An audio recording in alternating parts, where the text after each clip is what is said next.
നമസ്കാരം. റേഡിയോ സിയുവിൽ ഇപ്പോൾ കേൾക്കാം അനുസ്മരണ പ്രഭാഷണം. പ്രശസ്ത ചരിത്രകാരനും ഭാഷാ പണ്ഡിതനും ഗ്രന്ഥകാരനും അധ്യാപകനും പ്രഭാഷകനും കാലിക്കറ്റ് സർവകലാശാല ചരിത്ര വിഭാഗം മുൻ മേധാവിയുമായ ഡോക്ടർ MGS നാരായണൻ വിടവാങ്ങിയിരിക്കുന്നു. അദ്ദേഹത്തോടൊപ്പമുള്ള ഓർമ്മകളെ അനുസ്മരിക്കുന്നു ചരിത്രകാരനും Calicut government arts and science college history വിഭാഗം പ്രൊഫസറുമായ ഡോക്ടർ PJ വിൻസെന്റ്. വസ്തുനിഷ്ഠവും ശാസ്ത്രീയവുമായ കേരള ചരിത്ര പഠനങ്ങൾക്ക് അടിത്തറയിട്ട മഹാരഥനാണ് professor doctor MGS Narayanan. P Sankunni Menon, KP Padmanabha Menon, Elamkulam Kunjan Pillai തുടങ്ങിയ ചരിത്ര പണ്ഡിതന്മാർ വെട്ടിത്തുറന്ന പാതയിലൂടെ തെളിവ് സാമഗ്രികളുടെ ശക്തമായ പിൻബലത്തിൽ പ്രാചീന മധ്യകാല കേരള ചരിത്രത്തെ പുനർനിർമ്മിക്കുവാൻ MGSന് കഴിഞ്ഞു. കഥകളും ഐതിഹ്യങ്ങളും പുരാണ കഥനങ്ങളും കെട്ടുപിണഞ്ഞു കിടക്കുന്ന കേരള ചരിത്രത്തിൽ നിന്ന് MGSന്റെ പഠനങ്ങൾ വ്യത്യസ്തമാവുന്നത് അതിൻ്റെ രീതിശാസ്ത്രപരമായ കൃത്യതയും ശാസ്ത്രീയമായ ചരിത്ര ദർശനവും തെളിവ് സാമഗ്രികളുടെ വസ്തുനിഷ്ഠമായ വിശകലനവും കൊണ്ടാണ്.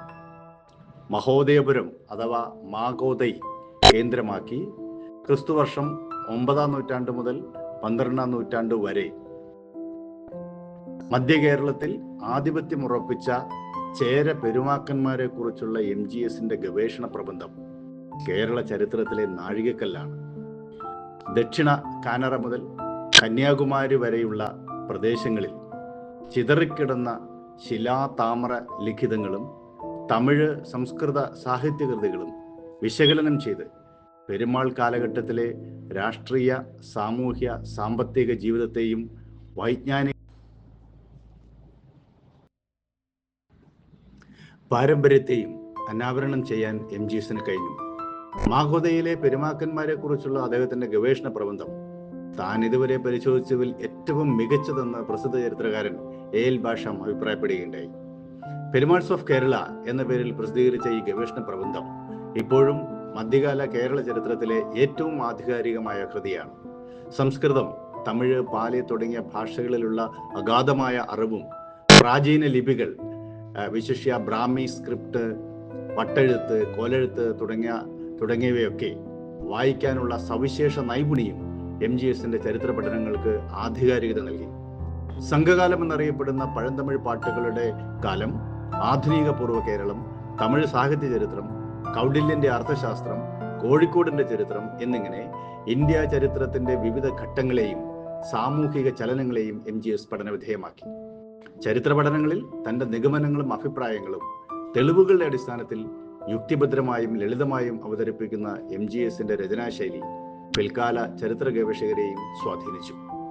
ടിപ്പണിയില്ലാതെ ഒരു വരി പോലും MGS എഴുതില്ല എന്നത് ചരിത്രകാരന്മാർക്കിടയിൽ പ്രചാരം സിദ്ധിച്ച പ്രയോഗമാണ്. തെളിവില്ലായ്മയുടെ കഷണ്ടയിൽ വരച്ച ചിത്രങ്ങളായി ഗണിക്കപ്പെട്ട പ്രാചീന മധ്യകാല കേരള ചരിത്ര പഠനങ്ങളെ തെളിവിന്റെ പിൻബലത്തിൽ ശരിയും ശാസ്ത്രീയവുമായ വാദങ്ങളാക്കി MGS അവതരിപ്പിച്ചു. ICHR ചെയർപേഴ്സൺ ആയിരിക്കെ ഹാരപ്പൻ സംസ്കൃതിയിൽ കുതിരയെ ഒളിച്ചു കിടത്തിയ ICHR അംഗമായിരുന്ന രാജാറാമിന്റെ വാദങ്ങളെ ശക്തിയുക്തം എതിർക്കാൻ അദ്ദേഹത്തിന് കഴിഞ്ഞത് ശാസ്ത്രീയ ചരിത്ര രചനയിലുള്ള ആഴത്തിലുള്ള അറിവാണ്. കമ്പ്യൂട്ടർ ഇമേജുകൾ ഉപയോഗിച്ച് കുതിരയെ സൃഷ്ടിച്ചവൻ കഴുതയാണെന്ന് പറയാൻ അദ്ദേഹം മടി കാണിച്ചില്ല. ഇത് സംബന്ധിച്ച വിവാദങ്ങളുടെ പശ്ചാത്തലത്തിൽ ICHR ചെയർമാൻ സ്ഥാനം ഉപേക്ഷിച്ച് ശാസ്ത്രീയ ചരിത്രത്തിന്റെ ഭാഗത്ത് ഉറച്ചു നിൽക്കാനും അദ്ദേഹം തയ്യാറായി. പ്രാചീന ഇന്ത്യ ചരിത്രത്തിൽ റോമില താപ്പർക്കൊപ്പം ആഗോളതലത്തിൽ അംഗീകരിക്കപ്പെട്ട ചരിത്ര പണ്ഡിതനാണ് MGS. ചരിത്രത്തെ ജനകീയമാക്കിയതിൽ പ്രഥമ ഗണനീയനാണ് അദ്ദേഹം. Calicut the city of truth എന്ന പേരിൽ പ്രസിദ്ധീകരിച്ച കോഴിക്കോടിന്റെ ചരിത്രം മികച്ച ഉദാഹരണമാണ്. വിമർശനങ്ങളെ ശ്രദ്ധാപൂർവം ജനാധിപത്യപരമായി സ്വീകരിക്കുന്ന MGSന്റെ രീതി ഏവരെയും അത്ഭുതപ്പെടുത്തുന്നതായിരുന്നു. ചരിത്രം പഠിക്കുകയും പഠിപ്പിക്കുകയും ചെയ്യുന്നതിനോടൊപ്പം ചരിത്രകാരന്മാരുടെ ഒരു തലമുറയെയും അദ്ദേഹം രൂപപ്പെടുത്തി. ചരിത്ര പഠനങ്ങളിൽ അവധൂത സമാനമായ നിർമ്മമത പുലർത്തുന്ന MGS ചരിത്ര വിദ്യാർത്ഥികൾക്ക് അർത്ഥപൂർണമായ മാതൃകയാണ്. മുറ്റയിൽ ഗോവിന്ദമേനോൻ ശങ്കരനാരായണൻ എന്ന MGS നാരായണൻ, അദ്ദേഹം ഒരു സാംസ്കാരികവും അക്കാദമികവുമായ പശ്ചാത്തലത്തിൽ വളർന്നു വന്ന ഒരു വ്യക്തിയാണ്. പൊന്നാനി കളരി എന്ന് വിശ്വപ്രസിദ്ധമായ സാംസ്കാരിക സാഹിത്യകാരന്മാരുടെ കൂട്ടായ്മയിലെ പ്രമുഖ അംഗമായിരുന്നു അദ്ദേഹം. ഇടശ്ശേരി ഗോവിന്ദൻ അദ്ദേഹത്തിൻ്റെ ജീവിതത്തിൽ വലിയ സ്വാധീനം ചെലുത്തിയിട്ടുണ്ട്. ഇടശ്ശേരിയുടെ സ്വാധീനത്തിൽ അദ്ദേഹം കവിതകൾ രചിക്കുകയും കവിതാരചനയ്ക്ക് പുരസ്കാരങ്ങൾ നേടുകയും ഒക്കെ ചെയ്തിട്ടുണ്ട്.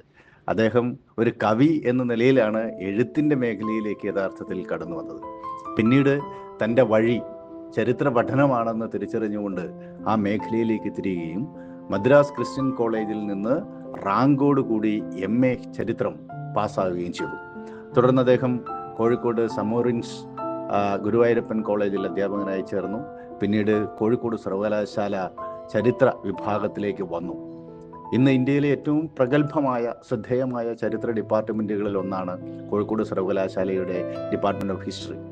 അതിനെ ഇന്ന് കാണുന്ന രൂപത്തിൽ വളർത്തിയെടുത്തത് MGSൻ്റെ നേതൃത്വപരമായ കഴിവാണ്. 1971 മുതൽ 1992 വരെ ദീർഘകാലം അദ്ദേഹം ചരിത്ര വിഭാഗത്തിൻ്റെ അധ്യക്ഷനായി സേവനമനുഷ്ഠിച്ചു. ഈ കാലത്ത് പ്രഗത്ഭരായിട്ടുള്ള ചരിത്ര പണ്ഡിതന്മാരെ അവിടേക്ക് ആകർഷിക്കുകയും അവിടെ അധ്യാപകരാക്കുകയും ചെയ്തു. ഇന്ത്യയിലെ തന്നെ ഏറ്റവും നല്ല ചരിത്ര ഡിപ്പാർട്ട്മെൻറ്റായി പേരെടുക്കുന്ന ഒരു സാഹചര്യമുണ്ടായി. മാത്രമല്ല, ഒരു വലിയ വിഭാഗം വിദ്യാർത്ഥികളെ വളർത്തിയെടുക്കുന്നതിലും അദ്ദേഹം ശ്രദ്ധേയമായ പങ്കുവഹിച്ചു. ഇന്ത്യയിലെ ചരിത്ര ഗവേഷണത്തിന് വേണ്ടി സ്ഥാപിച്ച ഇന്ത്യൻ കൗൺസിൽ ഓഫ് ഹിസ്റ്റോറിക്കൽ റിസർച്ചിൻ്റെ മെമ്പർ സെക്രട്ടറിയായി 90കളിൽ അദ്ദേഹം പ്രവർത്തിച്ചു. പിന്നീട് 2001-2003 കാലത്ത് ICHR ചെയർപേഴ്സണായിട്ടും അദ്ദേഹം സേവനമനുഷ്ഠിച്ചു. ഇന്ത്യൻ ചരിത്ര കോൺഗ്രസിൻ്റെ പ്രസിഡൻ്റായിരുന്നു അദ്ദേഹം. അതുപോലെ വിവിധ വിദേശ യൂണിവേഴ്സിറ്റികളിൽ വിസിറ്റിംഗ് പ്രൊഫസറായിട്ട് അദ്ദേഹം ജോലി ചെയ്തു. ഇന്ത്യയിൽ ആഗോളതലത്തിൽ ശ്രദ്ധിക്കപ്പെട്ട ഏറ്റവും പ്രധാനപ്പെട്ട ഒരു ചരിത്ര പണ്ഡിതനാണ് MGS നാരായണൻ. ചരിത്രത്തെ ജനകീയവൽക്കരിക്കുന്നതിൽ അദ്ദേഹം വളരെ പ്രധാനപ്പെട്ട പങ്ക് വഹിച്ചു. രീതിശാസ്ത്രത്തിനകത്ത് നിന്നല്ലാതെ അദ്ദേഹം ഒരു വരി പോലും എഴുതിയിട്ടില്ല എന്നത് യാഥാർത്ഥ്യമാണെങ്കിലും അക്കാദമിക ചരിത്രത്തിൻ്റെ വരണ്ട ഭാഷയായിരുന്നില്ല MGSൻ്റേത്. ഏതൊരു സാധാരണക്കാരനും വായിച്ച് മനസ്സിലാകുന്ന വിധം ലളിതമായ ഭാഷയിൽ അദ്ദേഹം ചരിത്ര രചന നടത്തി. വളരെ സുന്ദരമായ ഇംഗ്ലീഷിലും സുന്ദരമായ മലയാളത്തിലും അദ്ദേഹം എഴുതിയ ചരിത്ര കൃതികൾ ഏതൊരാൾക്കും, പണ്ഡിതനും പാമരനും സാധാരണക്കാർക്കും ഒക്കെ വായിച്ച് മനസ്സിലാക്കാൻ സാധിക്കുന്നതാണ്. കോഴിക്കോട് നഗരത്തെക്കുറിച്ച് Calicut the city of truth എന്ന അദ്ദേഹത്തിൻ്റെ ഒരു ഗ്രന്ഥം ഇത്തരുണത്തിൽ വളരെ ശ്രദ്ധേയമാണ്. വളരെ രസകരമായ കമൻറ്റുകളും ഒക്കെയാണ് അതിലുള്ളത്. ഹിസ്റ്ററി വാക്ക് എന്ന പേരിൽ കോഴിക്കോട് നഗരത്തെ അറിയുന്നതിന് വേണ്ടിയുള്ള പാരമ്പര്യ നടത്തം, ഹെറിറ്റേജ് വാക്ക് എന്ന സങ്കല്പം മുന്നോട്ട് വയ്ക്കുകയും അതിൻ്റെ 5 റൂട്ടുകൾ അടയാളപ്പെടുത്തി അദ്ദേഹം ഈ പുസ്തകത്തിൽ പ്രസിദ്ധീകരിക്കുകയും ചെയ്തു. അതിൽ മുതലക്കുളത്തെക്കുറിച്ച് പറയുന്ന കാര്യം വളരെ ശ്രദ്ധേയമാണ്. അവിടെ ഈ അലക്കുകാരുടെ കോളനിയാണ്. അലക്കുകാർ അവിടെ പകലെ വസ്ത്രങ്ങൾ അലക്കി ഉണക്കുന്ന സ്ഥലമാണ് മുതലക്കുളം മൈതാനം. അപ്പോൾ അവിടെ അദ്ദേഹത്തിൻ്റെ കമൻറ്റ്, പകൽ ധോബികൾ വസ്ത്രങ്ങൾ വിഴുപ്പലക്കി ഉണക്കും, വൈകുന്നേരമാകുമ്പോൾ രാഷ്ട്രീയക്കാർ രാഷ്ട്രീയ വിഴുപ്പലക്കും എന്ന് വളരെ രസകരമായ ഒരു കമൻറ്റ് അദ്ദേഹം ഇടുകയാണ്. കോഴിക്കോട് തുറമുഖത്തെ കുതിര കച്ചവടത്തെക്കുറിച്ച് അതിൽ പരാമർശമുണ്ട്. ഏറ്റവും പ്രധാനപ്പെട്ട ഒരു കുതിര കച്ചവടത്തിൻ്റെ കേന്ദ്രമായിരുന്നു കോഴിക്കോട്. അറേബ്യയിൽ നിന്നും വെസ്റ്റ് ഏഷ്യയുടെ മറ്റിതര ഭാഗങ്ങളിൽ നിന്നൊക്കെ ഗുണനിലവാരമുള്ള കുതിരകൾ മധ്യകാലത്തിലുടനീളം ഇറക്കുമതി ചെയ്ത് കോഴിക്കോട്ട് എത്തിച്ചിരുന്നു. അത് പിന്നീട് കേരളത്തിൻ്റെ വിവിധ ഭാഗങ്ങളിലേക്കും ഇന്ത്യയുടെ വിവിധ ഭാഗങ്ങളിലേക്കും കുതിരച്ചെട്ടിമാർ എന്ന് പറയുന്ന കച്ചവടക്കാർ കൈമാറ്റം ചെയ്യുന്ന ഒരു കുതിര കച്ചവടത്തിൻ്റെ ഒരു ശൃംഖല കോഴിക്കോട് കേന്ദ്രീകരിച്ചിട്ടുണ്ടായിരുന്നു. അപ്പോൾ കോഴിക്കോട് തുറമുഖത്തെക്കുറിച്ച് പറയുമ്പോൾ ഇവിടെ പണ്ട് കുതിര കച്ചവടം ഉണ്ടായിരുന്നതാണ്, പക്ഷേ ഇന്ന് രാഷ്ട്രീയ കുതിര കച്ചവടമാണ് എന്ന രസകരമായ കമൻ്റ് ഇടാനും അദ്ദേഹം ആ പുസ്തകത്തിൽ തയ്യാറായിട്ടുണ്ട്. ഇത്തരത്തിൽ ചരിത്ര വസ്തുതകൾ പറഞ്ഞു പോകുന്ന കൂട്ടത്തിൽ വർത്തമാനകാല യാഥാർത്ഥ്യങ്ങളെ പ്രതിഫലിപ്പിക്കുന്ന കമൻറ്റുകൾ പറയുകയും ഒക്കെ ചെയ്തുകൊണ്ട് വായന രസകരമാക്കുകയും ചരിത്രത്തിൻ്റെ വരണ്ട അക്കാദമിക ഭാഷയിൽ നിന്ന് ജനകീയവും സരസവുമായ ഒരു രചനാ ശൈലിയിലേക്ക് ഉള്ള പരിവർത്തനം MGSൽ നമുക്ക് കാണാൻ സാധിക്കും. അതുകൊണ്ട് MGSൻ്റെ ചരിത്ര പഠനവും ചരിത്ര രചനകളും അക്കാദമീഷ്യന്മാർക്കും സാധാരണക്കാർക്കും പാൽപ്പായസം പോലെ ആസ്വാദ്യകരമായി തീർന്നു എന്നുള്ളത് ഒരു പണ്ഡിതൻ എന്ന നിലയിൽ MGSന്റെ ഏറ്റവും ശ്രദ്ധേയമായ ഗുണമാണ്. ചരിത്ര മേഖലയിൽ നിന്ന് സാമൂഹ്യശാസ്ത്രത്തിൻ്റെ വിവിധ മേഖലകളിൽ വ്യവഹരിക്കുന്നതോടൊപ്പം ജേർണലിസം, പത്രപ്രവർത്തനം, സാഹിത്യരചനകൾ, കവിതാരചന എന്നിങ്ങനെ സർഗാത്മക സാഹിത്യത്തിൻ്റെ വിവിധ മേഖലകളിൽ വ്യവഹരിക്കുവാനും അദ്ദേഹം തയ്യാറായി. കൈവച്ച മേഖലയിലെല്ലാം വിജയം കൈവരിക്കാൻ MGSന് സാധിച്ചു. ഇതോടൊപ്പം അദ്ദേഹത്തിൻ്റെ രാഷ്ട്രീയ പ്രവർത്തനം അതും വളരെ ശ്രദ്ധേയമായിരുന്നു. അദ്ദേഹം കക്ഷി രാഷ്ട്രീയത്തിൻ്റെ ഭാഗമായിട്ട് പ്രവർത്തിച്ചിരുന്നില്ല.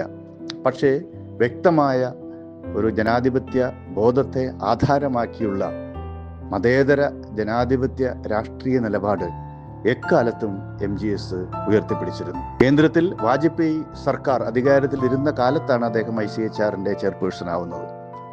അതുമായി ബന്ധപ്പെട്ട് അദ്ദേഹത്തിന് BJPയുമായിട്ട് ബന്ധമുണ്ട് എന്ന നിലയിൽ ഒക്കെയുള്ള ചില വിമർശനങ്ങൾ ഉയർന്നു വന്നിരുന്നു.